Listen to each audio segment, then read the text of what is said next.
fue que por estos movimientos de especulación de las ruedas de apostadores, el diferencial colombiano, mire lo que ha pasado. Se nos fue abajo. Llegamos a tener 100 centavos de dólar por cada libra de café colombiano. Y hemos tocado fondo, hemos llegado a vender café a 8 centavos de dólar por libra. O sea, más que en la bolsa, imagínense la caída libre, pasar de 100 a 8 o a 10. Actualmente creemos que estamos en 12. Y en eso tampoco hay nadie le da la suficiente información. Eso es todo un misticismo, cuáles son los diferenciales. Y eso es parte de lo que necesitamos entender, porque no estamos teniendo toda la información suficiente para la toma de decisiones. Y es una de las conclusiones que nos tiene que quedar. El diferencial colombiano, nadie nos está dando suficiente información al respecto. Y entonces terminamos así, como el payaso del circo, tratando de hacer maromas, y el que se cae de malas, recójalo y lléveselo, y quedamos con la historia, porque todos hemos visto vecinos nuestros, familias de toda la vida perder sus fincas. Y eso no es que se cae y se quiebra, es que se quiebra, pero es del todo, y efectivamente eso es parte de lo que estamos pasando. Y esto es lo que pasa también con otros países. Mire, Costa Rica, nosotros hemos perdido el diferencial, nosotros con otros orígenes como centroamericanos, donde están logrando tener mejores precios por nuestro café. Y en eso también está una solitud también que ojalá, Oscar, que vamos teniendo para este foro, para que vamos creando construcciones. Tenemos que reglamentar el Producto Colombia. Producto Colombia para los cafés de especiales, pero no para facilitar y permitir y posibilitar la reexportación de pasillas que nos dañan el origen del café de Colombia. Porque estamos dependiendo, estamos jugando a la ruleta con unos campesinos. Miren, estos son todos los indicadores económicos que tenemos, cómo hemos ido perdiendo el poder adquisitivo. No más en el año 86, con una arroba de café pagábamos 4.6 jornales cafeteros. En diciembre del 2023, la mitad, 2.3 jornales. En el año 86, comprábamos 2.5 sacos de fertilizante. En el año 2023, 0.9 sacos de fertilizante. O sea, las cifras, y en los economistas no mienten, ahí están todos, y el poder adquisitivo de los cafeteros está al mínimo. Y mire, por todos los años, 90, 2000, 2010, 2020, cada vez perdemos más capacidad competitiva, más capacidad de sobrevivencia, y hemos caído en un negocio de la subsistencia. Ahora no hay quien diga que le esté yendo bien, todos estamos jugando a ver a quién le va a tocar el siguiente tiro de gracia para que llegue a la quiebra, y eso es una tristeza, y esto es lo que viene pasando. Estas son las estadísticas y las proyecciones estadísticas de lo que va a pasar con la caficultura de Colombia. Una caficultura que llegó a tener 1.200.000, 1.300.000 hectáreas. Hoy en día habla en 800.000, y las proyecciones que dan es que nos vamos a estar por menos de 800.000 hectáreas. Estamos desapareciendo como caficultura. Y la caficultura es el principal instrumento para la paz, para la seguridad. ¿Por qué estaban la zona del Cauca en semejante conflicto? Porque no tenemos una alternativa económica viable que le garantice la estabilidad social y territorial a toda esa geografía, y estamos en manos de las economías de uso ilícito. Es cosas que no nos enseñan, cómo se fija el precio internacional del café. Este es el cálculo, la tabla de cómo, y esto es una aproximación, porque aquí estoy haciendo supuestos en algunos de los casos, sobre todo en los costos logísticos y los costos de las pasillas, para poder llegar al precio de la arroba de café. Esto es parte de lo que todo agricultor colombiano debería de estar permanentemente acompañado y estar permanentemente informando. Y aquí también un favor, Oscar, para el tema de las memorias que tenemos que hacer de este evento. Es increíble que durante meses, yo no sé cuántos, yo no sé si años, nos estén pagando a 32.500 pesos una arroba de café pasilla. Este es el precio oficial de ayer, 32.500 pesos la arroba. Pero 50 puntos. Pero es un absurdo. Es un absurdo, porque es que ningún café en el mundo se paga ese precio. en el mundo. Es el precio más bajo, lo podemos poner como el Guinness Record del mundo de cafés baratos, 32.500 pesos. Porque ese 32.500 es el café de los más pobres, de las señoras que hemos visto en el Cauca, que se sientan a escoger granito a granito, sacándole la pasillita al café para poder vender sin descuento su café tipo federación. Ese café es el que hacen los graneos. Por eso, en el tiempo malo, se pierde tanta plata con ese café, porque las conversiones son conversiones de 90, 100 kilos para sacar una arroba, y los costos y los rendimientos son de 15, 20 kilos, y o sea que vale valiendo más de 250.000 pesos recolectar una arroba de café, ¿sí? Con esas conversiones, y nos lo pagan a 32.500 pesos, 32.500 pesos, y ese es el manejo de la broca. Si no hacemos esos graneos en tiempo malo, ese es el graneo de la broca. Y el problema de gran parte de la broca es que no le estamos reconociendo lo mínimo. Y esto es precisamente, aquí está el cálculo. Si compramos a 32.500 pesos, termina el kilo a 2.600 pesos. Con 50 puntos vale 5.200 pesos el kilo de Excelso. En ninguna trilladora en Colombia se compra café a menos de 10.000 pesos. Se vende 10, 12, 13.000, 15.000 pesos el kilo de esa pasilla. Y si le hacemos todos los costos de transformación, en trillas, tostión, todo ese tipo de cosas, estos son los costos. Vaya a cualquier supermercado a comprar un kilo de café, ¿cuánto vale? Mínimo 36.000 pesos. Y entonces está dejando un margen de aproximadamente 23.684 pesos por kilo. En Colombia, no estamos hablando de exterior. Entonces, ¿con qué cara le vamos a ir a decir a la industria mundial, páguenos lo justo? Están expropiando a los campesinos, a los más humildes, cuando nosotros aquí en el mercado interno estamos pagando una miseria por ese café. Eso es parte de lo que... Cada año les da viaje, pero... Me encarté. ¿Sí? Entonces... Gracias. Y esto es parte de lo que hacemos. Y si nosotros hacemos el análisis, ¿cuánto le destinamos en presupuesto cada año en el Congreso Nacional de Cafeteros para la garantía de compra? 133.725 millones de pesos dedicamos en el 2023 para garantía de compra, para comprarnos café a 32.500 pesos. O sea, ¿dónde está quedando estos recursos? Es parte de la necesidad que tenemos todos de exigirle a nuestra representación gremial, a nuestros cafeteros, que asuman el liderazgo y la diligente labor de poder garantizar de que no nos paguen esos precios absurdos en cualquier tipo de coproductos. Porque ese coproducto, perdón que lo tenía aquí, mire, si lo calculamos en centavos de dólar, ese coproducto está valiendo 28 centavos de dólar, y en el caso del Jasmine Excelso 57 centavos de dólar, 57 centavos. Cuando la bolsa está a 2.30, ese café está vendido a 57. Está bien que lo descuente, que no es de alta calidad, pero tampoco para valer 57 centavos de dólar ese producto. Y una estructura de costos. Doctor Oscar, yo le entiendo perfectamente la estadística, entiendo las 2.000 fincas, pero sabemos que tenemos desde hace muchos años indicadores técnico-económicos, de sabemos cuánto se gasta una hectárea en cualquier labor. Y hay series históricas de eso. Y tenemos también posibilidades con los pronósticos de cosecha de determinar cuántos son las productividades promedia con la influencia del clima. Tenemos una estructura y la podemos construir entre todos. Ustedes dicen que lo tienen que validar con agricultores, pues ojalá desarrollemos verdaderos espacios de validación, porque no hemos conocido ningún espacio. Y yo no sé si las sustentaciones son como las que están mostrando, de que esos son los costos. No, tenemos que mirar cuál es la estructura, y esto es una estructura, esto es una simulación, esto es un modelamiento, ¿sí? Y podemos modelar con 200 arrobas, con 100 arrobas o con 300 arrobas, y podemos mirar el promedio.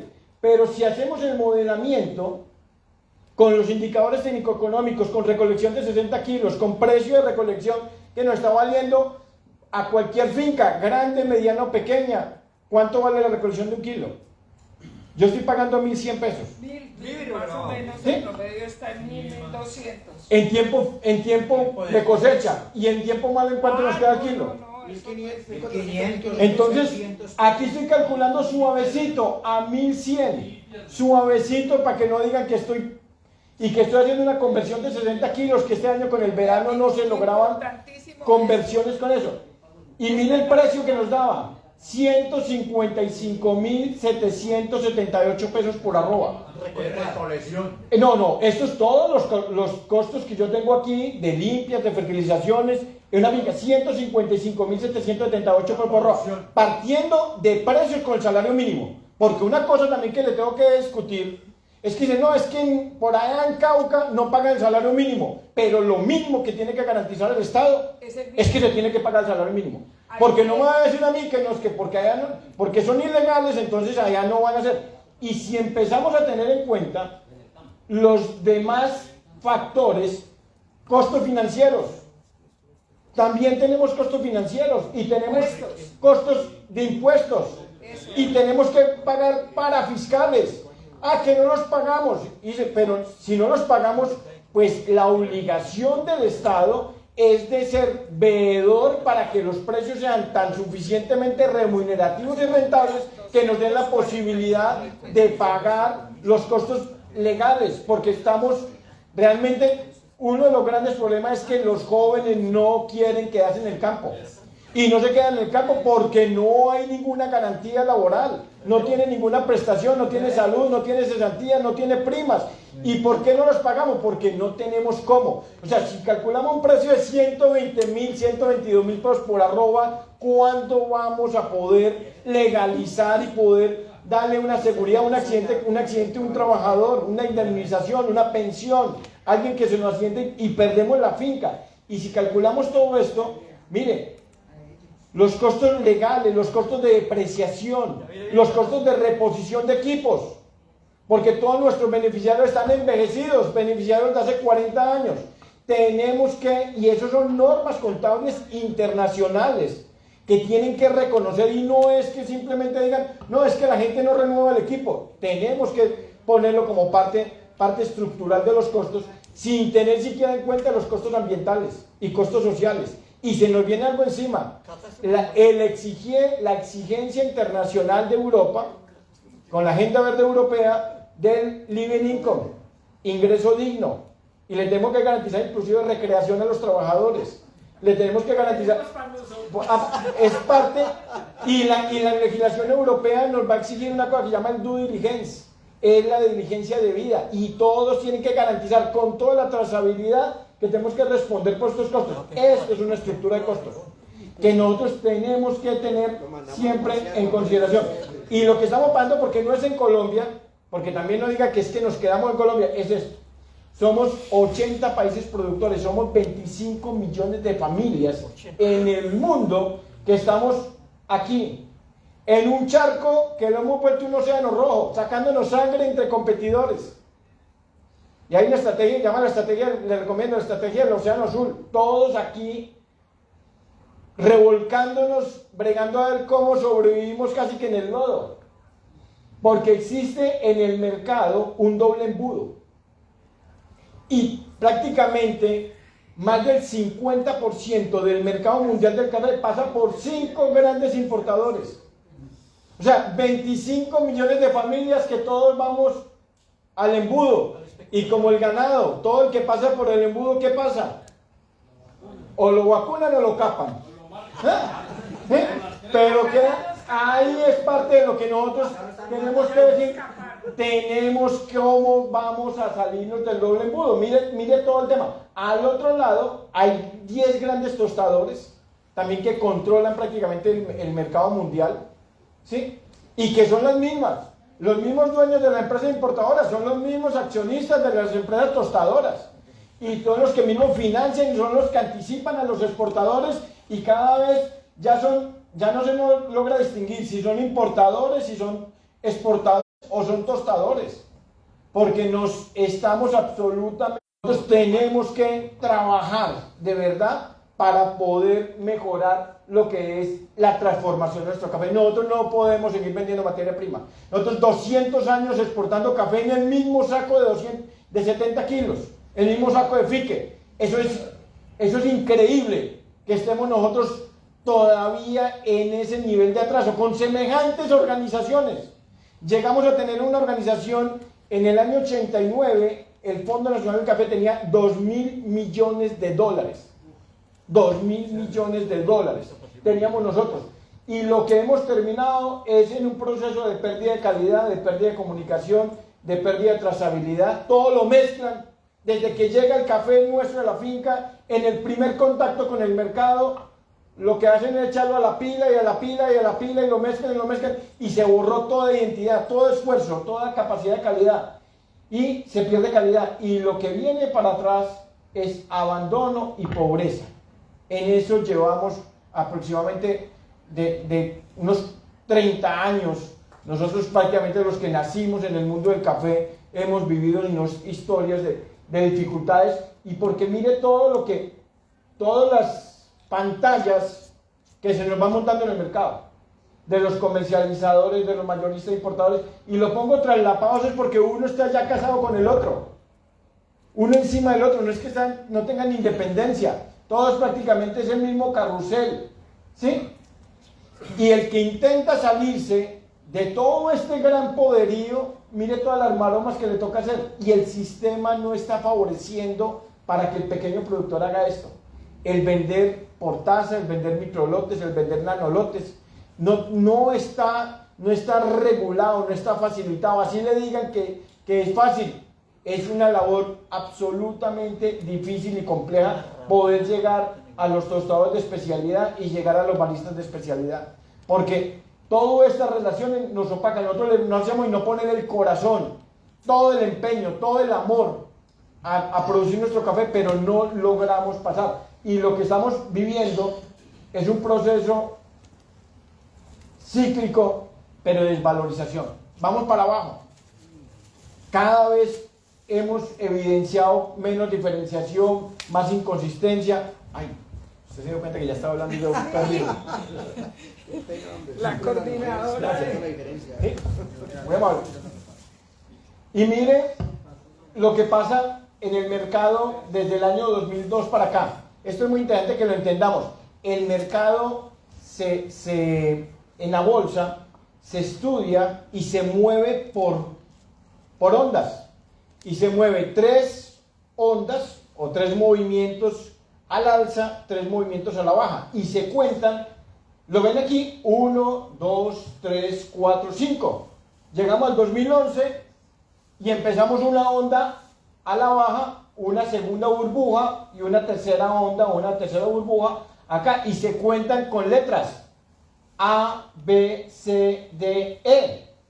O sea que cuando nos metimos en la locura de hacer futuros desbordadamente, ya teníamos, porque esto ya lo hacen todos los analistas de bolsa, ya teníamos claro que la tercera burbuja no daba para más, porque si ven la secuencia, una burbuja pequeña, una mediana, una grande, una mediana, una pequeña. O sea, la tercera burbuja no iba a ser más grande que esta.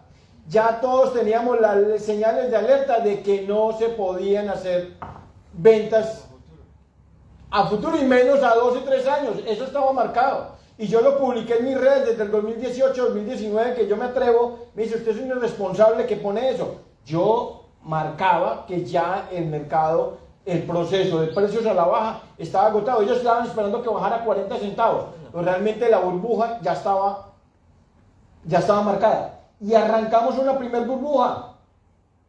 Pequeña, una mediana, y ya, y los que me acompañan en las redes, yo hace mucho rato viniendo diciendo, hay un 4 ya marcado, ya marcó el 4. ¿Qué estamos en este momento? Véanlo. ¿Para dónde vamos? A buscar ese techo.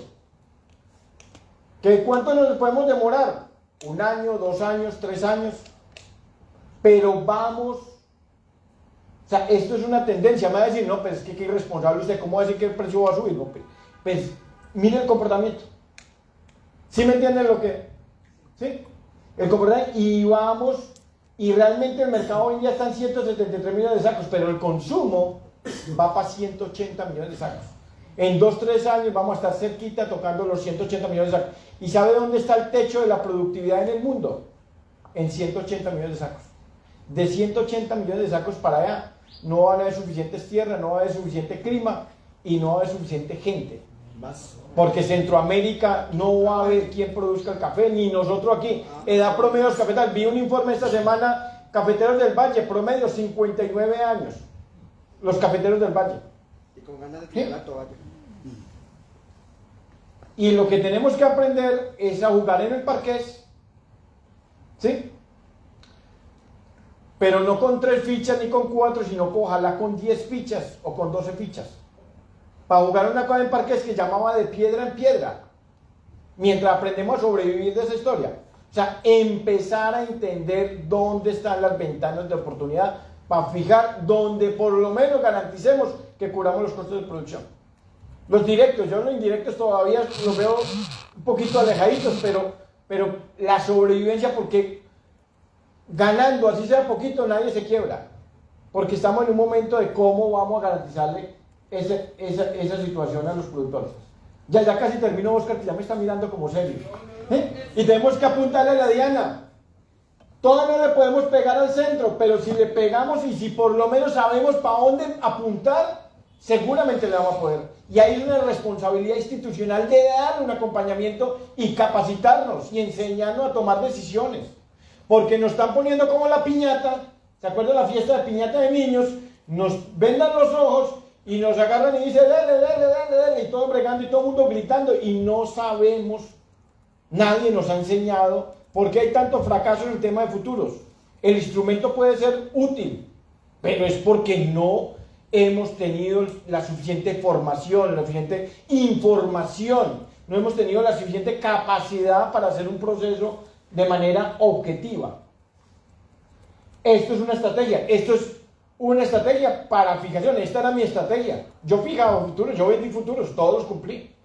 Y esto es parte de decir, ¿dónde están mis costos de producción? ¿Dónde está mi rentabilidad objetivo? ¿Y cuánto porcentaje puedo fijar a tantos meses en función de lo que sea mi rentabilidad? ¿Sí me entienden? Pero tenemos que tener alternativas para poder construir promedios al alza. Mientras nos salimos, que yo deseo y trabajo todos los días para ver cómo no vamos a depender de la bolsa. Ese es el sueño. Pero mientras nos salimos de ese remolino, que es un remolino que nos va a tragar como el remolino del sanitario que nos lleva para abajo, pues tenemos que aprender a nadar en ese remolino. ¿Sí? Tenemos que sobrevivir mientras definitivamente damos la vuelta, porque tenemos que hacer un plan determinado y decisivo para cambiar la bolsa, y mientras tanto aprendamos a nadar en las olas, ¿sí? A montarnos en las olas y poder surfear y poder sobrevivir. Y esta es la estrategia de los que también que le digo. Yo sé que ustedes me van a decir, no podemos especular, no podemos comprar productos. Pues si nos toca modificar la ley, pues hacemos el ejercicio para modificar la ley. Porque Colombia hizo eso durante toda su vida. Don Manuel Mejía, desde el año 37, su primer labor fue montar almacenes de depósito como gerente. ¿Y qué hacía don Manuel Mejía? Retener café. Tenía hasta el 30%, en la época don Manuel mantenía aproximadamente el 30% del stock para retener café. Y ese recurso, que es un recurso de todos nosotros, tenemos que ponerlo a operar. Lo peor que puede hacer es que ese recurso se nos quede en los bancos y no entre a operar, que no sea un salvavidas, porque no pueden dejar el recurso simplemente para mandarnos los ramos de flores en el velorio, diciéndonos cómo fue que murió el cafetero, porque no le estamos dando alternativa. Y nosotros tenemos que desarrollar una estrategia donde hay niveles bajos. Aquí hay 4 torrentes, ¿sí me ves? Como una autopista. Hay nivel bajo, nivel medio alto y nivel alto. Pues tenemos que buscar el mecanismo para fortalecer el soporte, comprar, el fondo seguramente no va a comprar, pero tiene la plata, lo comprará el Fondo Nacional del Café, que es el que tiene la especialidad y que tiene la experiencia y tiene la capacidad, pero no tiene el recurso. Pero en vez de tener la plata en un CDT, ojalá esté en CDT, que la pongamos en café, en manos con toda la garantía y con toda la custodia y con toda la posibilidad que la tenga el Fondo Nacional del Café. Y lo que hacemos es garantizar, defender ese canal de precios. Y en la medida que vengamos oportunidades, pues que el Fondo Nacional del Café no venda café UGQ, que es el café que se transa en la bolsa, que se venda sobre malla 15, que se llama EP, preparación Europa, ¿sí? Cafés de preparación Europa. Y los inferiores, lo que hacía mi abuelo era carnicero, lo que hacía era que la carne se dedicaba a quitarle los gorditos, a quitarle todo lo que desvalorizaba la pieza, y vendía la pieza limpiecita a más precio. ¿Y qué hacía con todos los gorditos? Chorizos. Y vendía el chorizo, valor agregado. Y para eso tenemos para eso tenemos nuestra fábrica. Pero la fábrica es para procesar nuestro café, no es para procesar café de otra parte. Es para poder traer y que nosotros venda el café inferior los consumos. Pero entonces me va a decir, yo estuve en la decisión cuando ampliamos la fábrica al 100%, en el año 2006. Le metimos $100 millones a la fábrica. Y me decían, no, es que no se puede ampliar porque no hay suficiente café. Le dije, ¿cómo que no hay suficiente café? Digo, no, es que no hay, ya no alcanzan las pasillas ni los consumos. Le dije, pues metámosle la malla 14, el grano pequeñito, y sacamos un producto de más alta calidad y garantizamos, y ese es el mecanismo para poder que el café de alta especialidad se venda caro, y el más caro se vende el con valor agregado, porque esos consumos, esos inferiores, y esa malla 14, aquí está el precio, mire. Mira cómo se vende el tostado soluble y liofilizado. Mire cómo se vende el café que nos compran a 32.500 pesos la arroba. Se vende más caro que el café excelso de exportación, que el café verde. Es increíble. Pero entonces, ¿por qué no estamos nosotros decididos? Desde el año 1971 tomamos la decisión. Trajimos expertos de Alemania, del Max Planck, traímos expertos de la NASA para desarrollar la capacidad tecnológica, y era la fábrica de café más moderna, más sofisticada y más grande en café liofilizado en el mundo, la fábrica de Chinchiná. ¿Qué nos pasó? ¿Por qué no frenamos? Teníamos ya en ese momento la decisión y la determinación. Nosotros en el año 1955, don Manuel Mejía convocó a todos los países centroamericanos, crearon la Federación Americana del Café. ¿Para qué? Para retener café. Digo, no les vamos a vender café. ¿Por qué creamos la flota? Para tener nuestra propia flota, para vender nuestros propios barcos y no depender de los compradores internacionales. Y en el año 1970, estando don Arturo Gómez, cuando hubo la devaluación de Nixon, la devaluación del dólar, don Arturo Gómez promovió la creación de Pancafé. ¿Han escuchado ustedes de Pancafé? No. Una empresa en Panamá, constituida por México, Colombia y Venezuela, y llegó a tener $400 millones. Controlábamos 2 millones de sacos. Pues fue tanto lo que hizo Pancafé que Estados Unidos en 1978, para firmar el siguiente pacto de cuotas, dijo, la única condición que les pongo es que me tienen que acabar con esa empresa. Y la acabamos por pendejos. ¿Ah? ¿Cuánto sería donde nosotros todavía tuviéramos esa capacidad comercial con nuestras propias empresas? Y eso es parte de lo que tenemos que despertar en conciencia. O sea, no podemos resignarnos, no podemos, o sea, así como nuestros abuelos, nuestros bisabuelos no se resignaron y mantuvieron la insistencia, la persistencia y nunca desistieron del objetivo, eso es lo que nos corresponde a nosotros, eso es lo que tenemos que nosotros, ¿cómo vamos a sacar? Porque a pesar de todos los anuncios, esto es un informe de la Dirección de Investigaciones Económicas de la Federación. Entre el año 2019 al 2023, miren la caída del café industrializado. ¿Así cuándo vamos a crecer? Miren la caída. Vamos a ir para atrás, como los cangrejos, después de tener toda la capacidad. Si el café que más se vende caro es el industrializado, y antes, entonces, ¿por qué estamos procesando menos café? ¿Sí? Es parte de lo que nosotros tenemos que entender y trabajar, porque, y lo que nos tenemos que especializar es en esto. La gente dice, uy, pues es que el mercado de los cafés especiales es muy pequeñitico. Sí, 7%, pero 7% de 179 millones de sacos, ¿cuánto es? De 175 millones de sacos. Esos son 10 millones de sacos, eso es una Colombia entera. O el mercado con cafés certificados, es el 13%. Si tú sumas el 20%, son 30 y tantos millones de sacos. Tenemos que trabajar para poder llegar al nicho y desconectarnos de estos. Entonces, el café de las calidades inferiores, tenemos que aumentar la densidad económica, lo transformamos, y el café de mejor calidad, tenemos que llegar directamente a nuestros clientes y nos tenemos que descomoditizar. Tenemos que buscar cómo aumentarle el valor a nuestro café. Nos tenemos que diferenciar. Así como alguna vez creamos Juan Valdez para diferenciar el café de Colombia, ahora tenemos que dar una nueva era de diferenciación y de posicionamiento a nuestro café y construir verdaderas cadenas de valor, no cadenas de suministro. Ya voy a terminar, Oscar.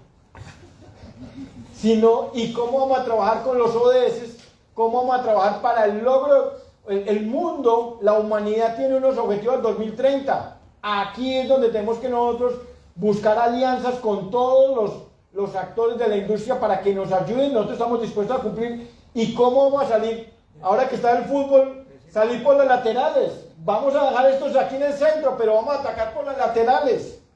Salgamos con toda nuestra capacidad, y eso va a ser soportado en la calidad. No con cafés de baja calidad, sino con cafés de altísimo nivel de calidad. Vamos a poder llegar con transparencia, con reconocimiento, con objetividad, con consistencia. Y vamos a tener que mejorar todo el sistema de trazabilidad, de logística, de eficiencia, y lo que vamos a lograr es reconocimiento e inversión, no abandono. Tenemos que ser positivos de lo que se nos puede venir para el mundo del café y cómo poder llevar directamente de las manos, ya no en sacos de café, sino en cajitas, en vía aérea, para que les llegue directamente el café a los consumidores. Hay una revolución tecnológica del mercado electrónico. Los centennials, los millennials, la generación alfa, todo lo van a comprar en plataformas electrónicas, no van a ir a supermercados. Tenemos que tener la capacidad tecnológica para poder atender a esos nuevos clientes, esos nuevos consumidores. Y esos van a valorar todo lo que es la historia, la experiencia, la calidad. Y tenemos que habilitar sistemas de microlotes y de nanolotes para poder llegar a los mercados internacionales. Y este es que se queden los cafés por contenedores, que se queden con los precios bajos, pero estos cafés ya los estamos vendiendo a partir de $4 por libra. Ya no es centaviando, ya no es esperando que suba 5 centavos, que suba 10 centavos. Es cómo los vamos a poner, y cafés que se van a comercializar de manera diferente. No es en cantidades, es cafés de especialidad, y utilizar los mecanismos que llaman comercios inmersivos para comercializar el café. Y el objetivo es que el café siga siendo un motivo de identidad, de orgullo, de respeto a nuestras tradiciones, pero también con toda la posibilidad de que lo volvamos un café moderno, un café próspero, un café que nos dé orgullo, y decirles que unidos vamos a lograr todo. Muchas gracias.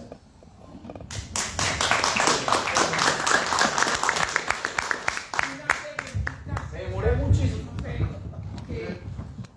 No, venga, una preguntita nada más, porque soy víctima hoy de lo que está pasando con la política de federación.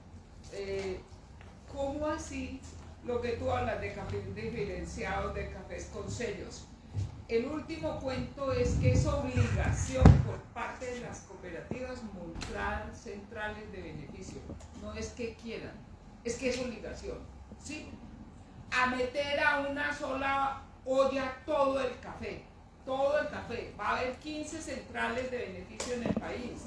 Es la política hoy de federación del doctor Bajón, y tiene que ser así. Lo primero que les pregunté, ¿qué pasa con los sellos? Ah, no, se pierden. ¿Qué pasa con los cafés especiales? Yo tengo Bourbon Rosado, pues hablo de mí porque pues es un ejemplo. Tengo Moca, tengo esto. Todo este trabajo que hice durante toda mi vida de salirme del castillo de salirme de todo eso, lo perdí entonces, porque ahora no, que hay que entregar en Colorado todo el mundo, y es la política, y tiene que ser así. ¿Y para dónde va la rentabilidad? ¿Para dónde se va a ir la entonces, venga, entonces perdimos el trabajo de toda la vida. Bueno. ¿A qué obedece esa política y por qué sin consulta con los caficultores? Esa es buena pregunta para la representación gremial No, pero de su ¿cuál es? departamento. Bueno. Bueno, continuamos. Muchas gracias, doctor Echeverry. Muy buena su exposición igualmente. Muchas gracias, le repetimos. A continuación, el doctor Juan Pablo Fernández, economista de la Universidad Libre, analista económico, para continuar con el foro. ¿Usted necesita vino?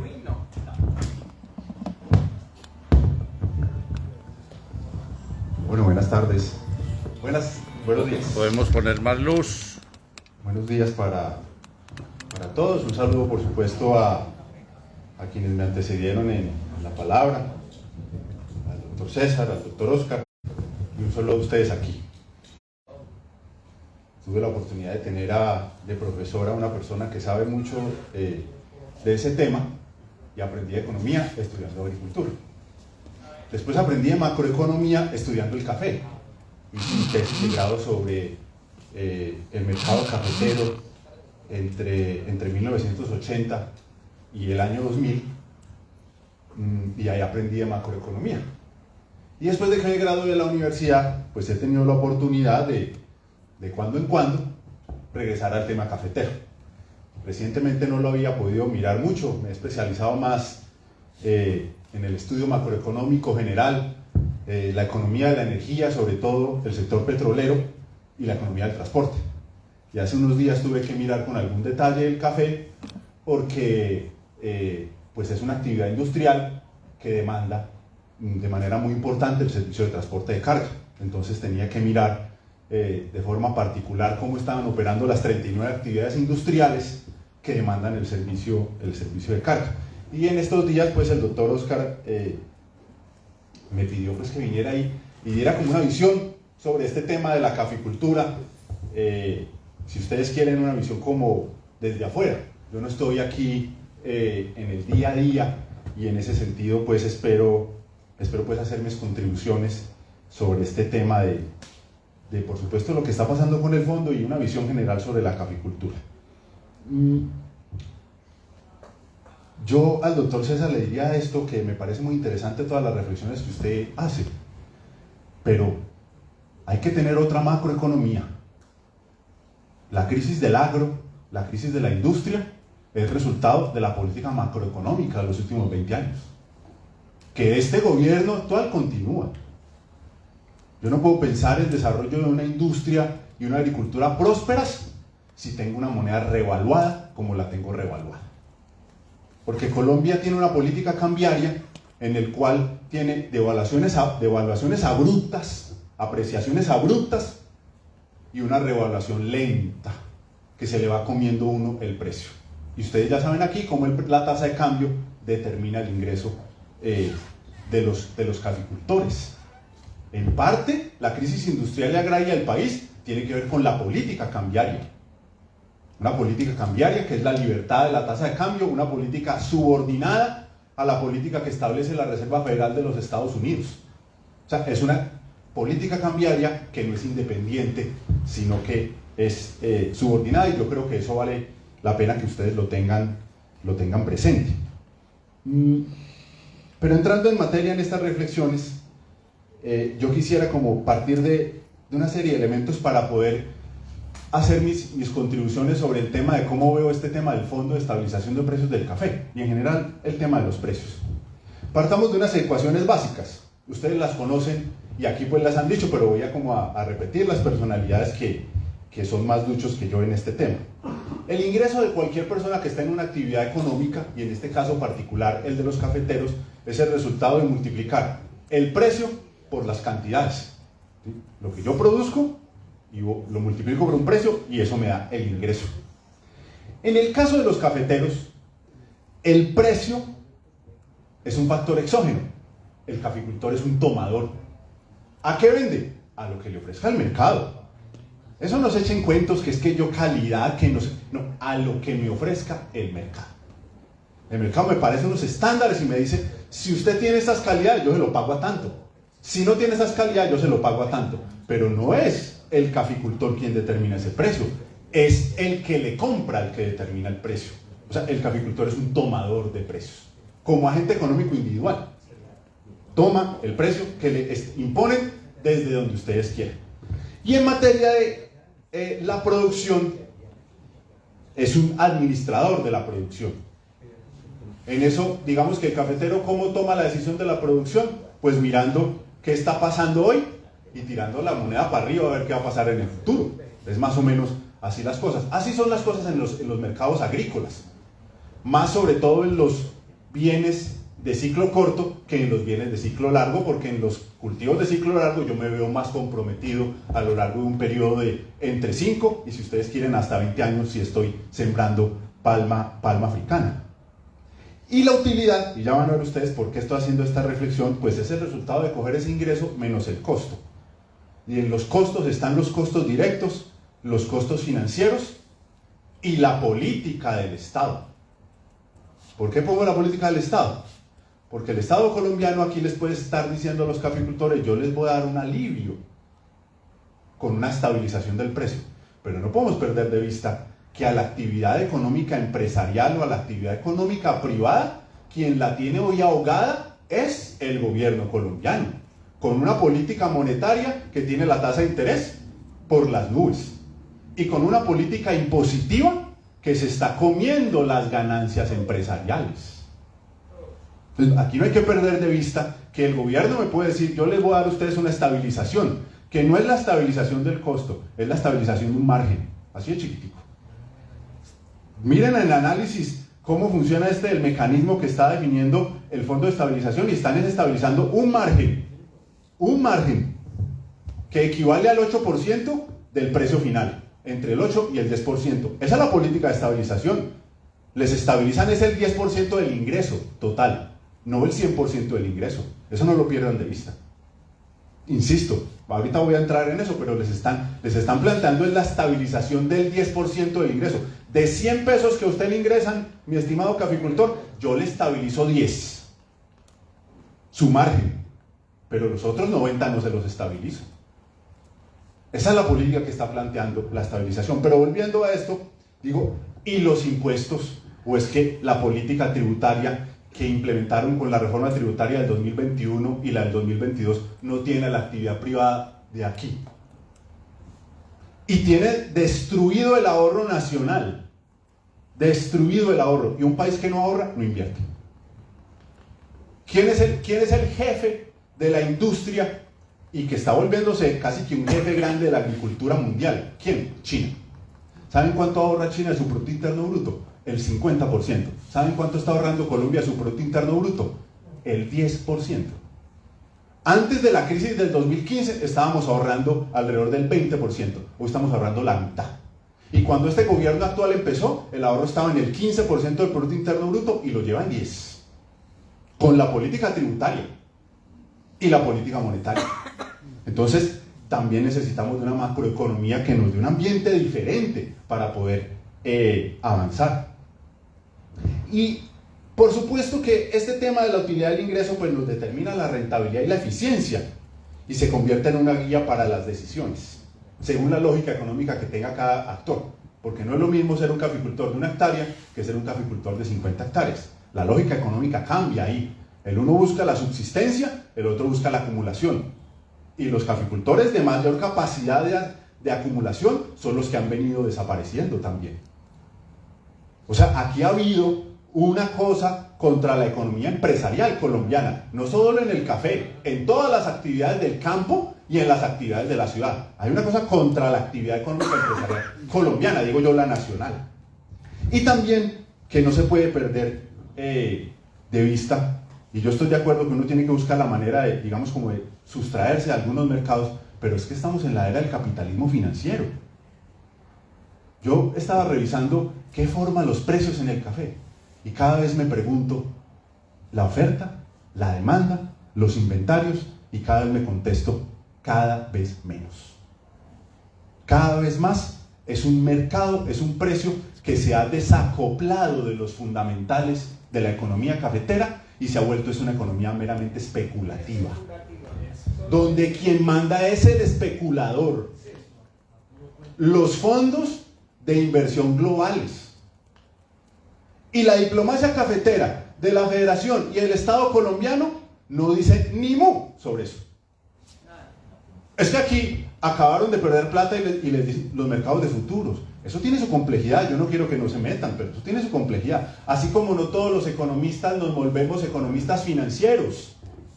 La porción de los economistas que se vuelven especialistas en las finanzas es así, chiquitica, porque eso es bien complejo. Eso es bien complejo.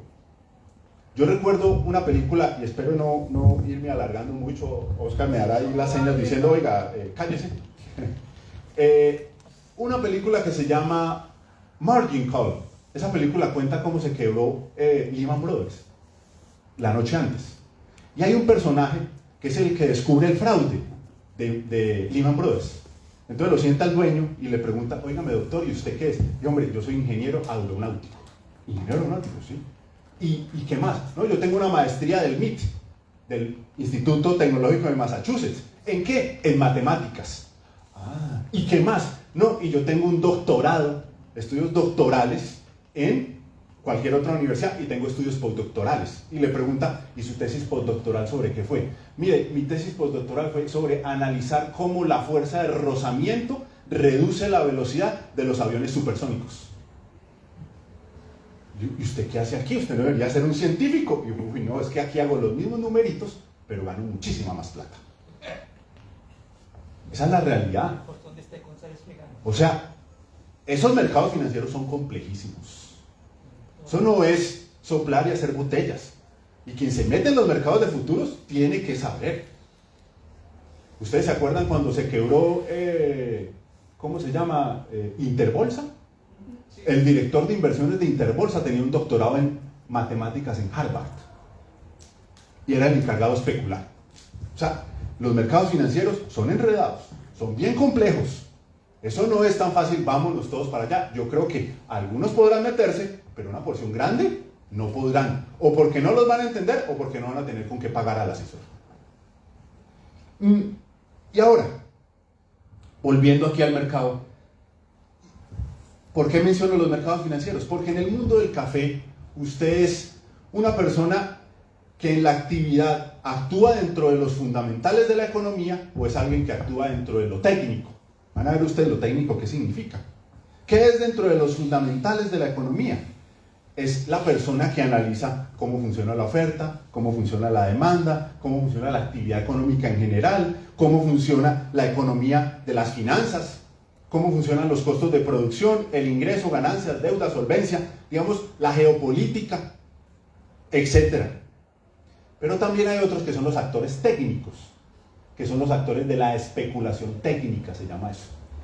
Eso se denomina especulación técnica, que son personas que están simplemente pegados de un tablero, saben muchísimo, mirando una imagen de las tendencias, y sobre la base de las tendencias y con modelos estadísticos, compran y venden café. Todo el tiempo haciendo especulación técnica. Y hay momentos en que en los mercados de futuro, esas operaciones representan el 40% de las operaciones de los mercados de futuro. O sea, operaciones que son meramente especulativas. Yo en un tablero miro, oiga, ¿cómo es que se ha comportado en el pasado el precio del café? Y entonces yo monto un modelo estadístico y empiezo a apostar. ¿Será que el café va a bajar más? ¿Va a empezar a subir? Dependiendo de mi posición. Si estoy en una posición en corto o en una posición en largo. Dependiendo de mi posición en los mercados financieros. O sea, si yo estoy apostando a que suba o estoy apostando a que baje. Apostando, como una ruleta. Y con el capital detrás. ¿Con el capital detrás de quién? De Vanguard, de BlackRock, de los principales fondos de inversión del mundo, que mal contados, esos fondos de inversión pueden tener activos que superan los 20, 30, 40 billones de dólares. Mal contados. No quiere decir que todos los tengan en café, no. Pero lo que quiero decir es que los tienen ahí y los mueven, liquidando posiciones y moviéndose. Ese es el mercado de hoy. Es que hoy en el mundo el Producto Interno Bruto vale 100 billones de dólares, estoy hablando en cuentas largas, 100 billones de dólares, y los activos financieros, la riqueza del mundo en materia financiera vale cerca de 1.500 billones de dólares. ¿Cuál es el capital que está al mando? ¿El de la producción o el financiero? Y el financiero determina el resto y determina precios. Y miren ustedes, en el mundo de la especulación técnica se van generando procesos autorreferenciados. ¿Qué quiere decir eso? Es que yo, sobre la base del modelo, pienso que el precio se va a ir para tal lado. Y entonces apuestan a que el precio se vaya desacoplando el precio de los fundamentales del mercado, oferta y demanda. Y aquí ha habido episodios en que han disparado el precio y han tumbado el precio. El precio internacional. Y ese es un elemento que hace parte de la formación del precio. Claro, el precio depende de la oferta, la demanda, todo eso, pero cada vez menos. Mi tesis es que el precio internacional del café, y en ese sentido el precio que le pagan al caficultor colombiano, cada vez depende menos de los fundamentales del mercado. Oferta, demanda e inventarios, y cada vez depende más de la especulación. Háganse esta pregunta: ¿cómo es que una actividad económica que necesita inventarios al nivel que necesita es capaz de aguantar tantos años con caídas de inventarios? Si no es sobre la base de la especulación de los mercados de futuros. Porque ya no hay inventarios, pero yo le estoy ofreciendo a usted un contrato de futuro en el que le ofrezco la expectativa de entregarle un café en físico. O sea, aquí se sustituyó los inventarios por los mercados especulativos de futuros. Y que además ese mercado imperfecto ya no es solo el mercado como sucede ustedes en los que estén en los mercados regionales. Dependiendo de si estamos en cosecha o no, el comercializador me va imponiendo los precios. Porque quien impone el precio en la agricultura es el comercializador. Diferente en las actividades industriales. No es lo mismo en las actividades industriales. ¿Quién impone el precio en la agricultura? El comercializador. Pero ya no es así en este tipo de mercado como el café, que es el segundo producto que más se comercia en el mundo, después del petróleo. Y si ustedes quieren ver dónde están más desarrollados los mercados financieros, váyanse al mercado petrolero, cómo en distintos momentos el precio del petróleo se dispara por las acciones de los mercados financieros, y váyanse al mercado cafetero. Por eso, además, muchas veces, ¿por qué se recortan los precios? Por los ciclos globales del capital. Pero en este caso está subiendo el precio también en el café, porque están con la necesidad de que los capitales globales tengan nichos de rentabilidad. Y por eso la intervención del Estado no puede ser solamente limitada a dar bienes públicos. En este caso, la caficultura. No puede ser solamente, es que yo a usted le doy semicafé, yo a usted le doy las vías, yo a usted le doy la asistencia técnica. No puede estar solamente limitado a eso. En eso hay que aprender de los países desarrollados. Los países desarrollados no limitan su intervención a los bienes públicos. O es que cada vez que bajan mucho los precios en la leche en los Estados Unidos, el Estado gringo se mete la mano al bolsillo y le dice: tome. Se le dispararon los costos, tome. ¿Ustedes saben cómo está aumentando la producción agropecuaria china? Con subsidios, a la lata. 300.000 millones de dólares está gastando China en subsidios para disparar su economía agrícola. 300.000 millones de dólares, revisé la semana pasada la cifra. Hace unos cuantos años estaban en 150.000. Le metió una andanada de subsidios gigante a su actividad económica. ¿Cómo está incentivando la actividad industrial de Estados Unidos? Con subsidios. El año pasado, en los últimos 2 años, sacó 2 leyes, 800.000 millones de dólares en inversiones. En subsidios, directos. Hace unos años se quebró la General Motors. ¿Ustedes se acuerdan que la General Motors se quebró? La que hace Chevrolet y todo eso. ¿Saben cuánto se gastó el Estado norteamericano para salvar a la General Motors? 60.000 millones de dólares. Recuperó 40.000. 20.000 a fondo perdido. Entonces, la política, lo que yo quiero decir es que países que se desarrollan, y en este caso particular, no solamente puede estar en la provisión de bienes públicos. La intervención tiene que ir más allá. Además, porque este es un mercado extremadamente volátil, presa de las maniobras bursátiles, en cualquiera que sean en corto y en largo. Les insisto, la cuota de los especuladores, hay momentos que en la formación de los precios de futuros llega a ser del 40% del valor del mercado. 40% del valor del mercado, de todo lo que se transa. Con lo que ahorita nos explicaron, que eso lo dice en una entrevista un señor de FICO, que es un trader del mercado cafetero, que dice, aquí cada vez más son algoritmos. Un algoritmo técnico, eso se llama especulación técnica. Un algoritmo, una inteligencia artificial que va procesando datos y dice, compro, vendo, compro, vendo, compro, vendo, compro, vendo, compro, vendo. Y detrás una sola persona verificando o alimentando el organismo. Por eso creo que, insisto, cada vez los precios se forman menos en la oferta y en la demanda. Y esto, por supuesto, que nos tiene que dar una manera de analizar la economía política del café, que sigue siendo un mercado de mezclas, un mercado donde se controla, la oferta está concentrada en unos países, la demanda y la actividad económica aguas abajo está controlada por muy pocos países y por muy pocas empresas, donde hay altos niveles de concentración en la comercialización y en el procesamiento industrial. Ustedes conocen las empresas, y además con el papel de grandes fondos de inversión, como son Vanguard, BlackRock, Capital Research, etc.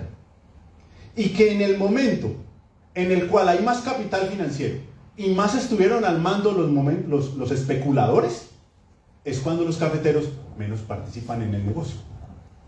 Porque este mercado que se desacopla de la oferta y la demanda hace que el productor cada vez gane menos.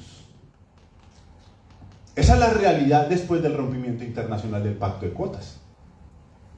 Que el productor cada vez participe menos en la renta cafetera global. Y del otro lado están unos pulpos gigantescos. Por eso yo estoy de acuerdo que tienen que darse los esfuerzos privados, los esfuerzos gremiales. Pero esto es también diciéndole al Estado, bueno, señor Estado. Yo recuerdo en un libro de Jorge Robledo, con quien yo tuve el honor de trabajar 16 años en el Congreso. Por eso estudié tanto el café en los últimos 20 años de mi vida. Y él en su libro cita una frase del director de la Kraft General Foods. Y el tipo le preguntan en una sesión del Congreso en los 80, ¿y ustedes por qué les gusta el pacto internacional de cuotas si les toca pagarlo más caro? Y el tipo dice, porque el Estado norteamericano no lo ordena. Porque el gobierno norteamericano nos obliga. Así es que es. Esa es la política. La economía no domina la política, la economía está subordinada a la política. Y entonces el jefe de Estado tiene que hacer una diplomacia cafetera para revivir la participación de los países productores cafeteros en la renta cafetera global. Ustedes me van a decir, eso es muy duro. Pero bueno, pero el que tiene ganas, y si la gente lo aprieta, se consiguen cosas. Ustedes, aquí el secretario técnico pues viene y nos informa, el secretario técnico del Fondo de Café dijo, es que nosotros no nos conseguimos sino 5.000 millones de pesos al año. Eso es lo que nos dijo, ¿cierto? 5.000 millones. 25. Bueno, perdón, 25.000 millones de pesos al año. En el paro del 2013 consiguieron 1 millón. 1.4. O sea, esto es con la movilización también, pues social, de todo tipo. Yo no estoy diciendo el paro, porque esa administración también la mueve la economía. La política, lo que yo estoy señalando, y si ustedes miran en los Estados Unidos, cómo es el lobby de los sectores económicos, en el Congreso y ante el Estado, peleando por el presupuesto. El gobierno tiene la necesidad y la obligación de meterle más plata a ese fondo de estabilización, porque en una bajada dura de precios, se lleva rápido esos 300.000 millones de pesos. No dan un brinco. No dan un brinco. Controlan el margen un poquitico, y eso. Y ir terminando con lo siguiente sobre digamos la discusión del fondo de estabilización. No voy a ir aquí a adelantarme pues y no entrar en otras cosas. ¿La estabilización de precios es una salida? ¿Es un alivio? ¿O es una cosa que hay que ponerla en sus justas proporciones? Yo lo primero que creo es, si esa estabilización de precios quiere dar más frutos, tiene que tener más plata. O sea, tiene que tener más recursos del presupuesto general de la nación, porque la contribución cafetera no lo logra. Y tal vez la contribución cafetera no pueda ser el mecanismo más apropiado, porque la contribución cafetera es un impuesto indirecto. Y al ser un impuesto indirecto, pues grava con más fuerza a los caficultores más pequeños, porque esa es la naturaleza de la contribución. Pues tal vez la contribución tiene sus limitantes a la hora de financiar este fondo de estabilización. Además, que esto tiene que ser el Estado quien le pone plata a estos fondos, porque si no ellos no son capaces. Porque esto además tiene unas diferencias, este fondo de estabilización, con los otros fondos de estabilización. Es que, si ustedes miran, hay una diferencia importante con los otros dos más grandes fondos de estabilización que tiene el país, que son el del azúcar y el de la palma. Es que en azúcar y en palma, esas dos actividades económicas tienen dominado el mercado interno. Aquí lo tengamos entregado. Es una diferencia. Los palmicultores y los azucareros controlan el mercado interno o lo influencian muy fuerte. Aquí no. Aquí nosotros el mercado interno lo tenemos absolutamente entregado. Entregado. El problema de las importaciones, sí, yo sé que ahora se subió, pero el problema de las importaciones de café disparadas tiene por lo menos 20 años. 20 años que cada cierto tiempo todo el café que nos tomamos los colombianos viene de importaciones, porque hay una decisión de entregar el mercado interno. Y esa es una diferencia con los otros, es que los otros se expandieron sobre la base del mercado interno. Esa es una diferencia con esos fondos, además de otra serie de subsidios. Pero además, esta es una política económica que no hay que perder de vista. No modifica los factores estructurales de la caficultura colombiana en el marco nacional y en el marco global. Por eso digo esto, porque hay que ponerle, digamos,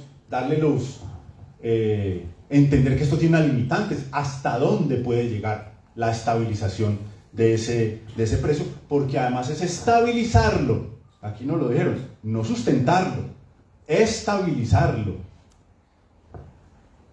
Pero estabilizar no es la acepción de fijar.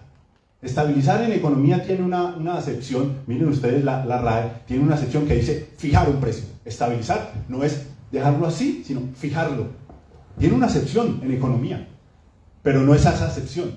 No es decir, ¿sabe qué? Yo les voy a estabilizar el precio no sobre la base de suavizárselos en el comportamiento, sino que se los voy a fijar en un lugar. No es esa acepción, es la acepción de suavicemos el margen para que no caiga tanto.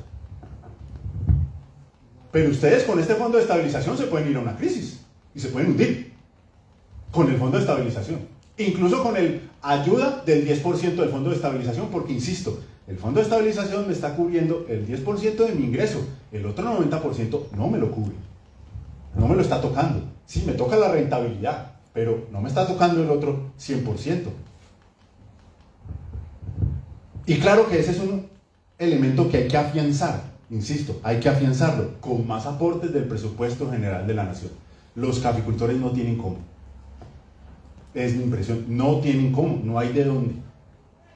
Menos en este ambiente de reevaluación que recientemente se ha revertido un poco, pero eso sirve es como para dar un alivio a los caficultores y que puedan tener una rentabilidad. Algunos han planteado que pueden aumentarse transitoriamente los centavos que van de la contribución cafetera, pero también, insisto, se necesita mayor del presupuesto, mayor aporte del presupuesto general de la nación. El riesgo moral del precio lo sigue asumiendo el cafetero.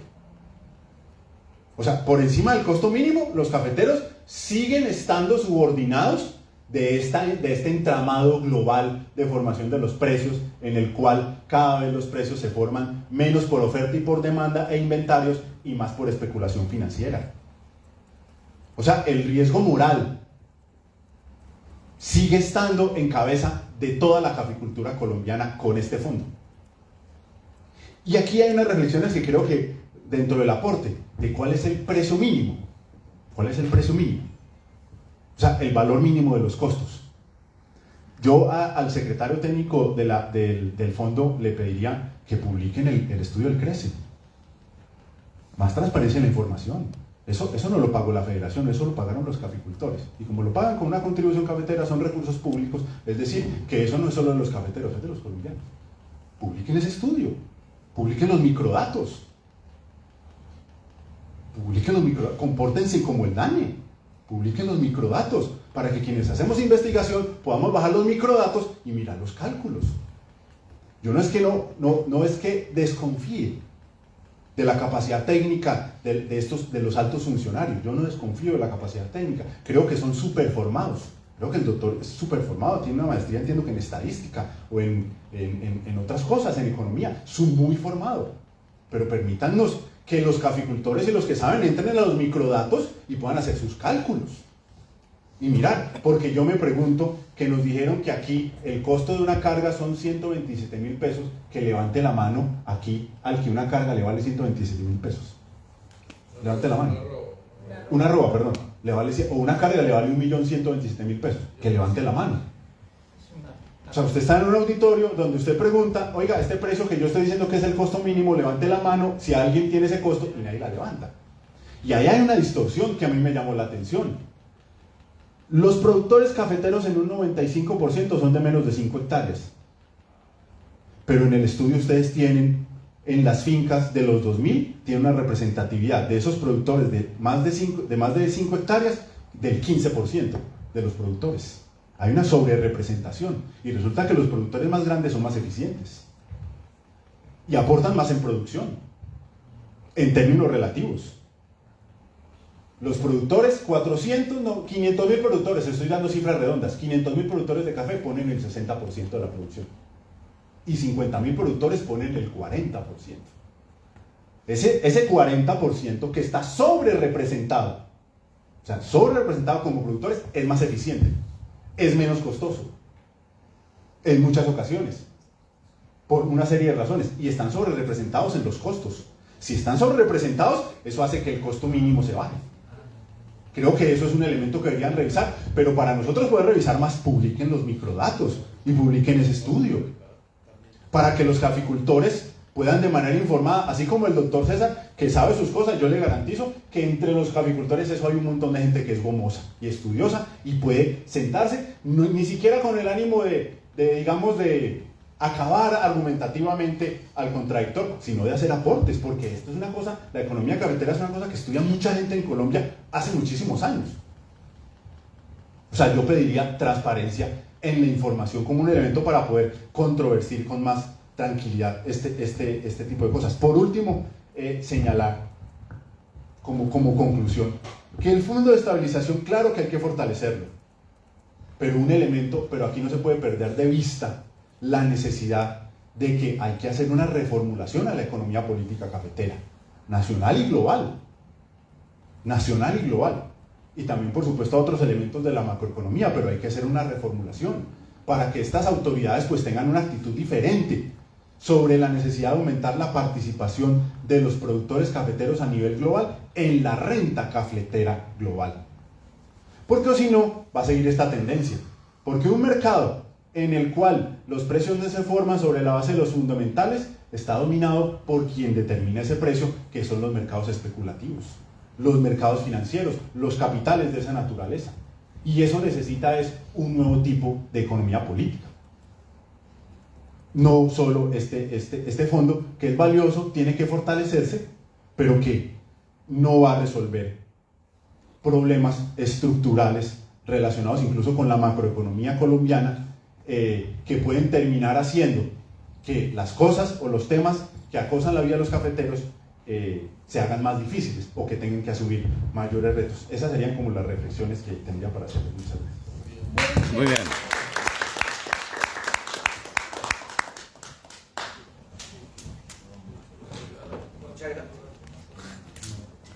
Muchas gracias, Juan Pablo, su aporte muy interesante, muy importante, porque viene a aportar nuevos elementos que nos permiten ampliar el análisis y de alguna manera complementar y contradecir, digámoslo de alguna forma, pues los puntos de aporte que se han venido dando.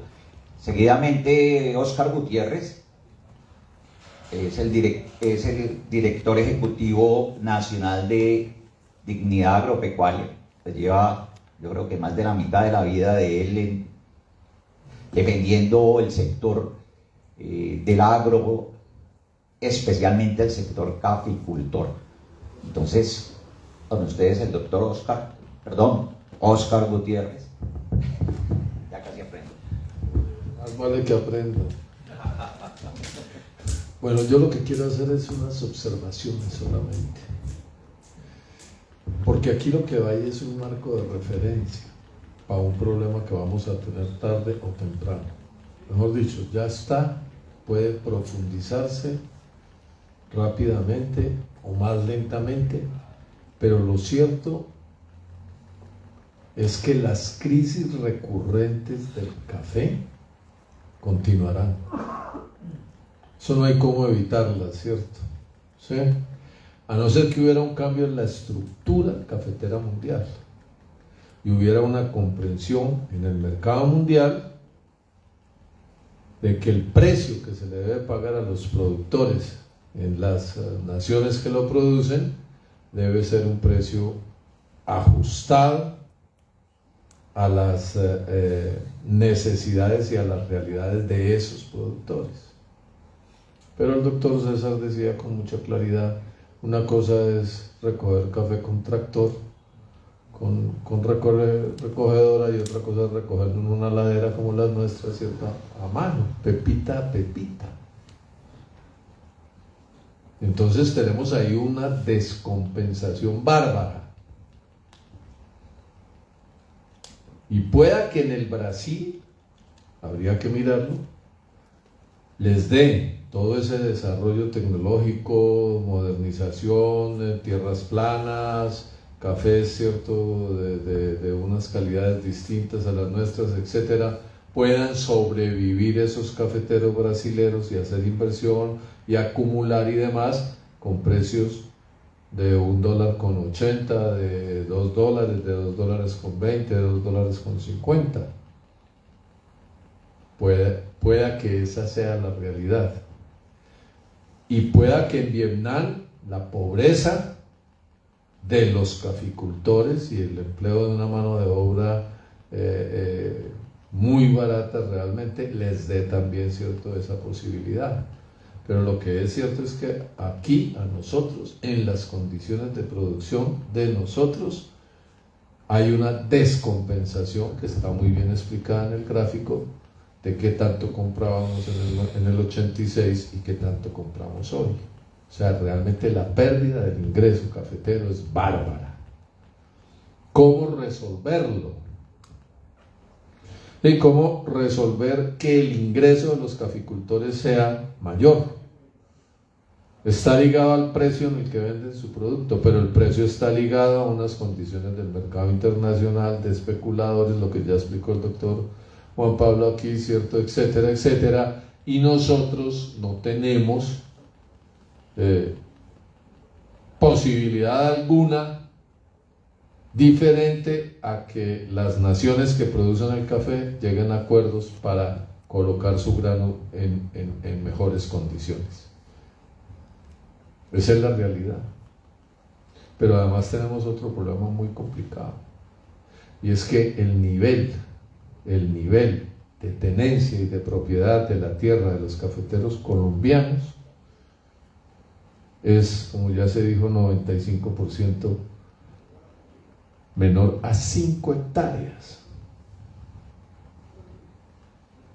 Y hay 230 y algo mil que no tienen ni siquiera 2 hectáreas. En esa estructura de tenencia es imposible, cada vez va a ser más difícil que esos cafeteros realmente tengan cómo vivir, ¿cierto?, de una propiedad tan supremamente pequeña.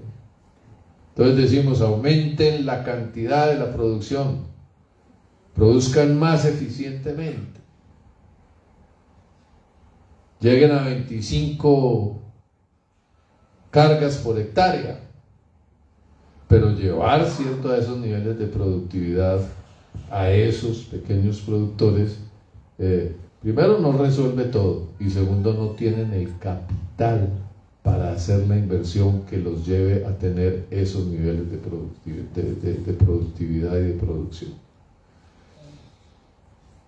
Yo creo que hay un sector de la caficultura colombiana que está prácticamente metida en la sin salida, porque la cantidad de tierra que tienen es muy poquita. Cafeteros de 1500 palos que produzcan 1 kilo, cada palo tiene 1500 kilos. ¿Cómo viven un año con una producción de 1500 kilos? Eso no es posible. Entonces yo pienso que nosotros tenemos que tener también un análisis de esa realidad de tenencia y de producción y de productividad y mirar ese asunto ¿qué? Y eso ¿cómo lo vamos a atender?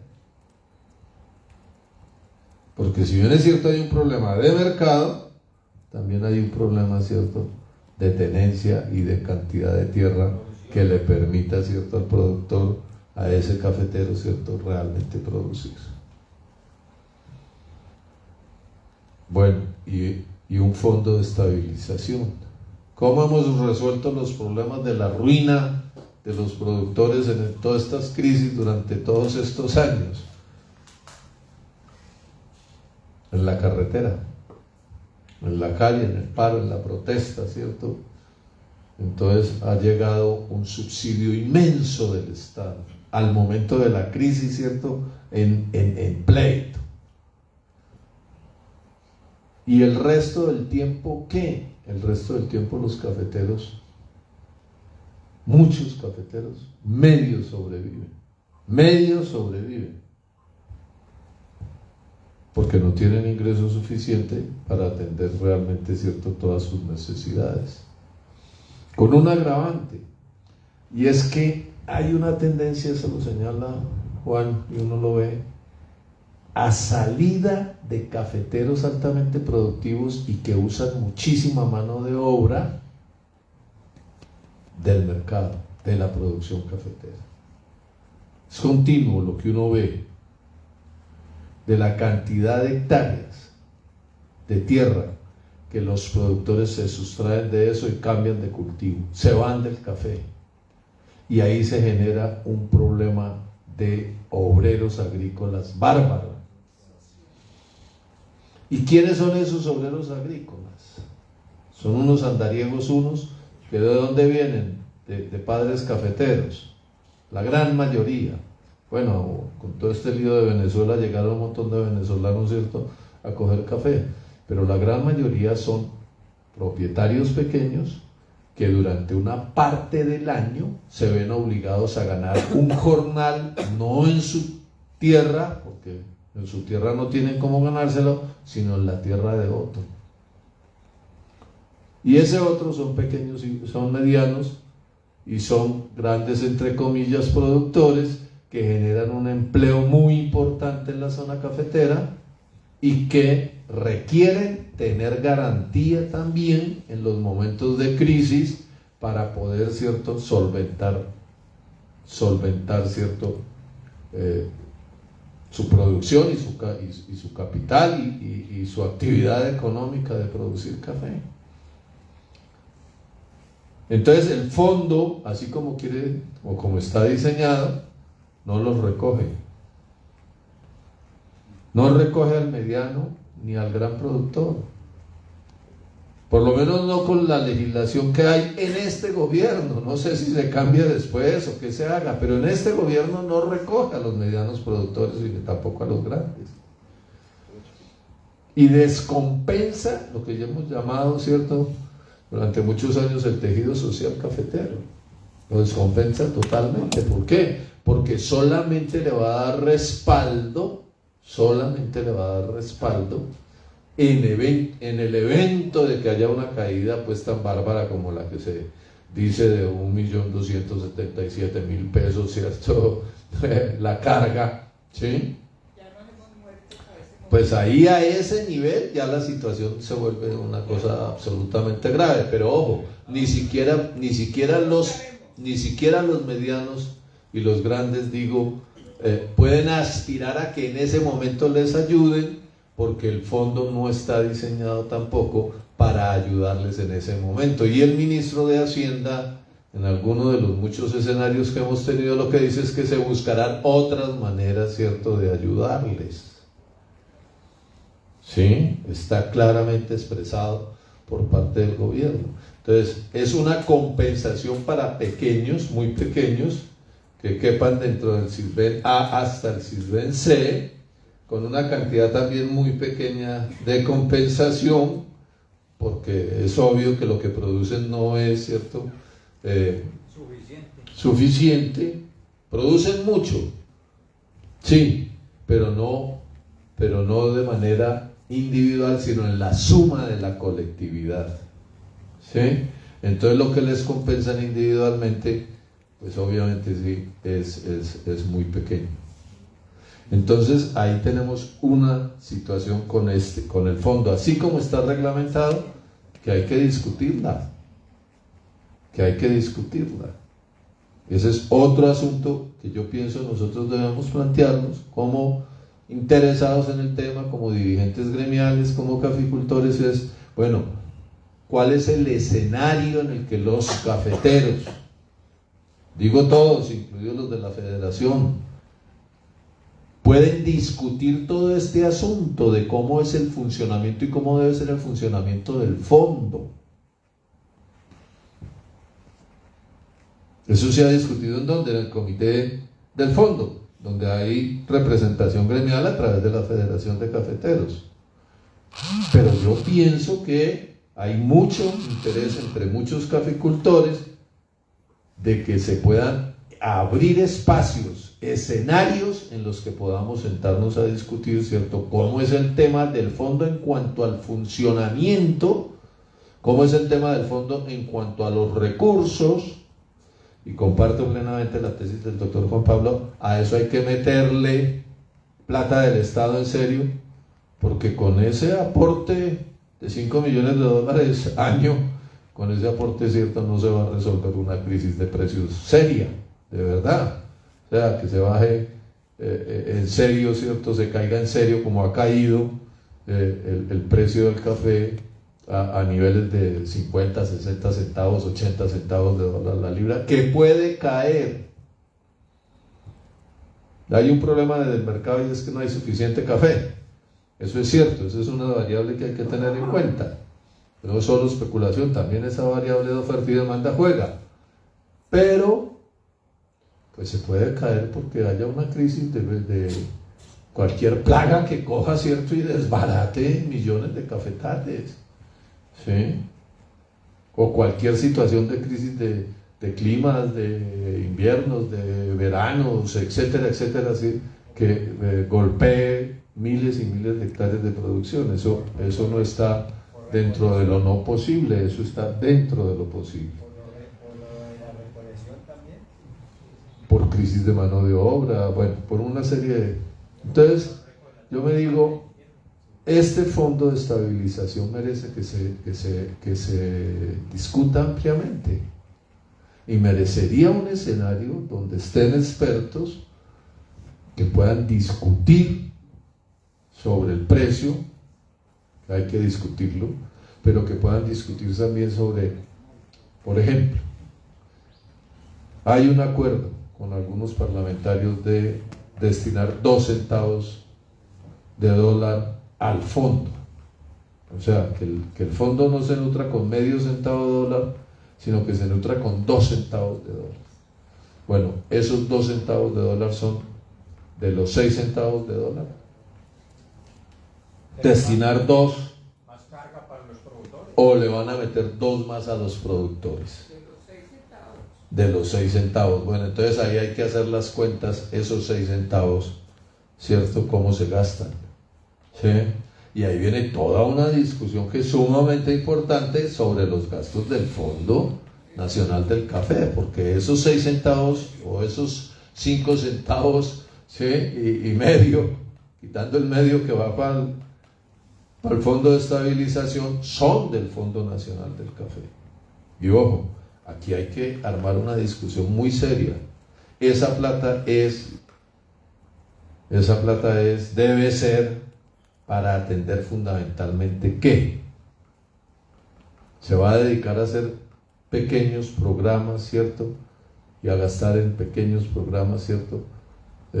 Atendiendo cafeteros y jóvenes cafeteros y mujeres cafeteras y tal. Almuerzos en elecciones. ¿Cómo está planteado ese asunto? Y bueno, si le quita 2 centavos ya no le quedan sino 3,5.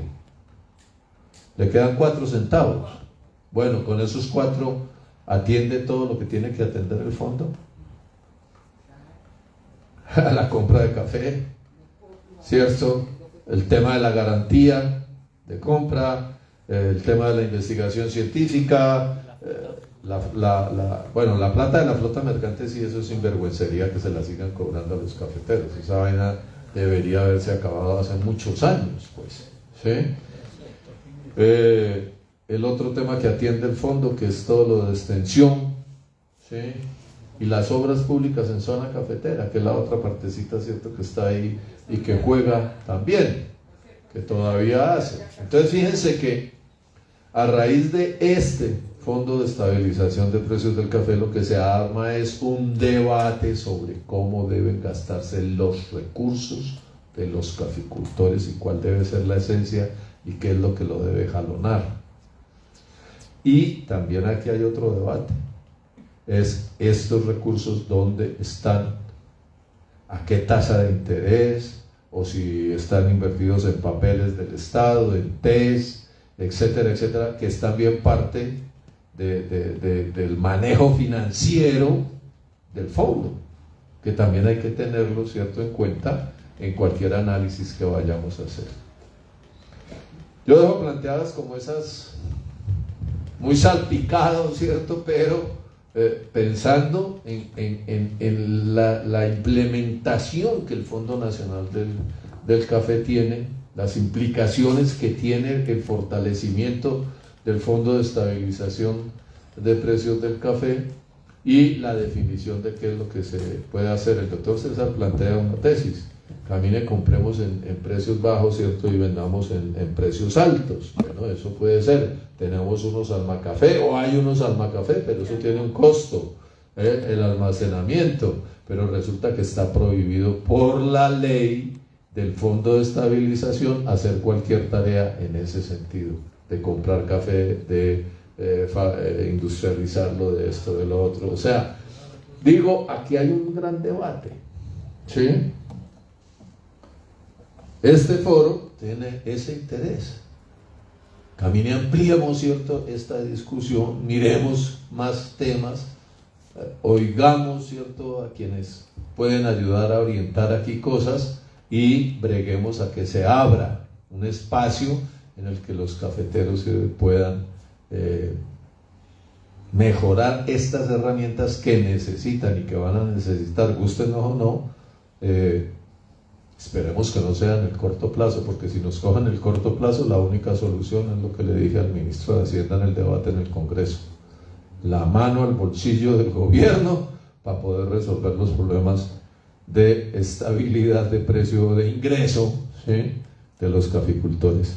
Quiero finalizar agradeciéndoles a todos ustedes la asistencia, a todos los que estuvieron viéndonos, y ahí queda en el Facebook de Dignidad Agropecuaria, y esperamos subirlo al YouTube, todo lo que se dijo en este foro, que sea como un material, ¿cierto?, de referencia para quienes de una u otra manera sabemos que la suerte de los cafeteros está ligado a mucho más que ser cuidadosos en la siembra y en el beneficio, ¿cierto?, del grano.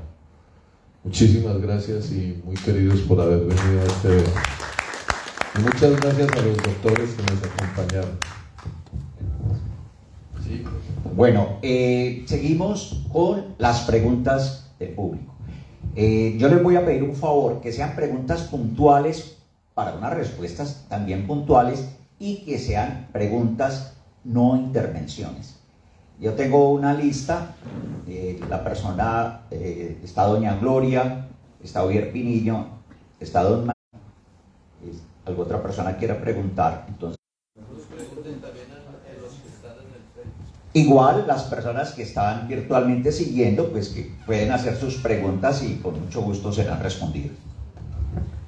Buenas tardes ya para todos.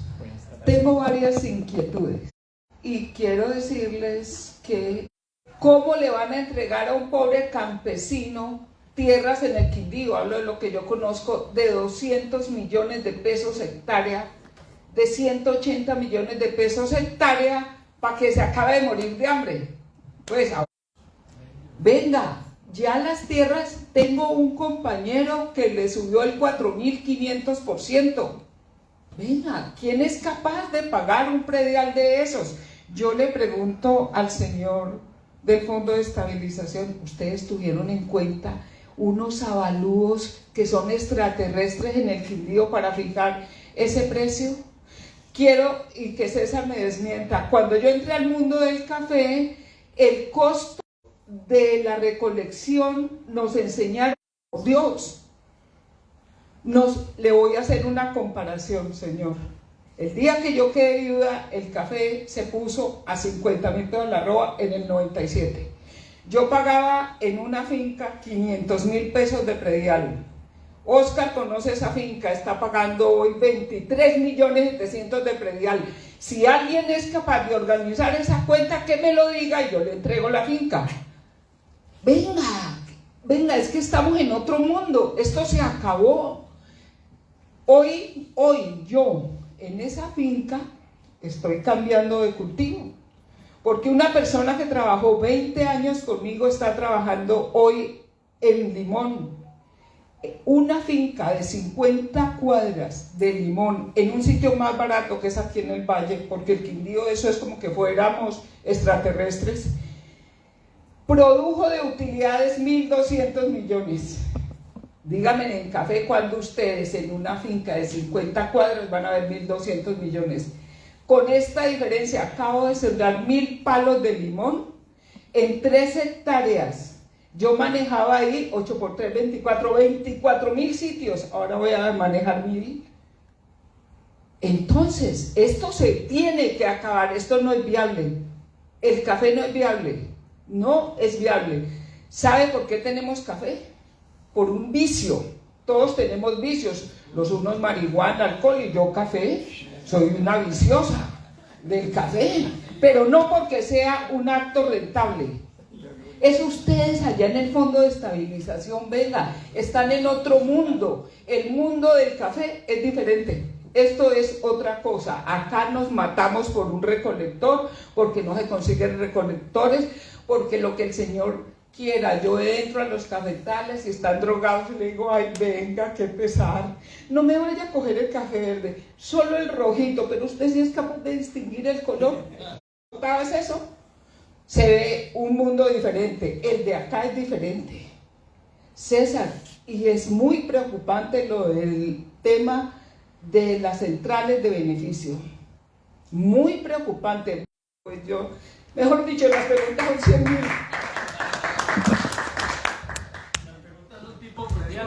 Bueno, ahí hay una buena cantidad de preguntas. Entonces, el doctor Bernal, a ver qué de esas cuales nos puede aclarar. Gracias. Un semestre de...